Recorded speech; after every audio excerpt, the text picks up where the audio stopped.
पाकिस्तान के चीन से गहरे तस्वीराती मरासिम हैं और चीन की अमेरिका से नहीं बनती। ईरान और सऊदी अरब हमारे बरादर ममालिक हैं, दोनों इस जंग में फरीक रहे। फिर अमेरिका से हमारे मरासिम और अमेरिका ईरान की खुली दुश्मनी।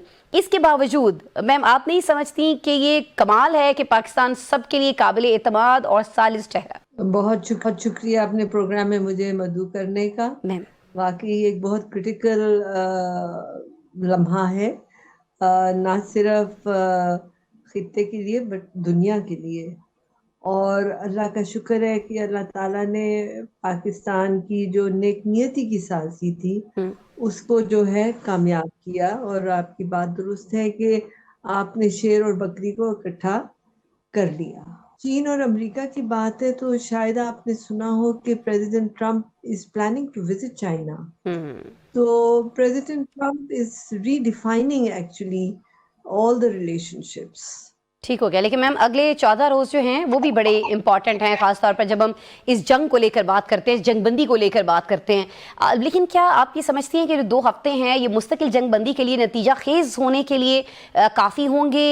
ये टाइम काफ़ी है क्योंकि मामलात काफ़ी गंभीर हैं, शराइत भी दोनों जानिब से बड़ी कड़ी हैं। तो आप समझती हैं कि ये 2 हफ्ते काफ़ी हैं या 2 हफ्ते से पहले भी कोई बड़ी खबर आ सकती है? मैम फरीकैन है, जी उनकी पोजीशंस देखें तो उनको एक प्लेटफॉर्म पे लाना ही बहुत बड़ा कमाल तो है। No doubt. लेकिन ये कमाल टेंजिबल होगा जबकि उनके आपस में कोई एग्रीमेंट हो। Pakistan is not a party to the war, Pakistan is a mediator.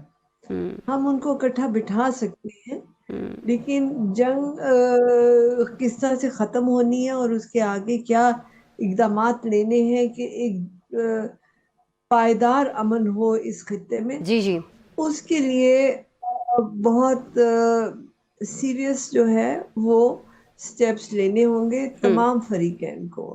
ठीक हो अब गया। अगर आप पोजीशंस देखें जी जी मैम तो Iran not in favour of cease fire, क्योंकि उनको जो पिछले साल 12 दिन की जंग हुई थी उसमें ये एहसास हो गया था कि सीज फायर ये करके वक्त लेते हैं और फिर दोबारा हमला कर देते हैं। तो सीज फायर नहीं थे, वो जंग बंदी चाहते हैं। जबकि अमेरिका और इजराइल जो है वो सीज फायर चाहते थे, क्योंकि इजराइल की मेरा ख्याल है आफ्टर 1973 ये पहली दफा है कि इतनी पिटाई हुई है।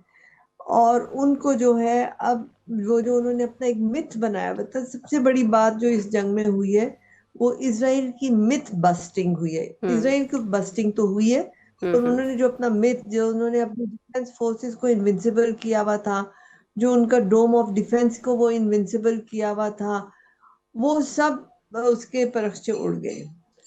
अब जो है जब आपने फरमाया स्ट्रेट ऑफ होर्मुज की बात आ रही जी है, जी स्ट्रेट ऑफ होर्मुज जो है उस पे ईरान को बहुत सीरियस रिजर्वेशन है, because they consider it as their sovereign right on the territorial waters. तो वो कहते हैं कि अगर आपने इनसे गुजरना है तो आप हमें फिर उसका टोल भी देंगे, और वो पैसा जो है ऑब्वियसली ईरान की जो तबाही हुई उसकी रिकंस्ट्रक्शन में इस्तेमाल होगा।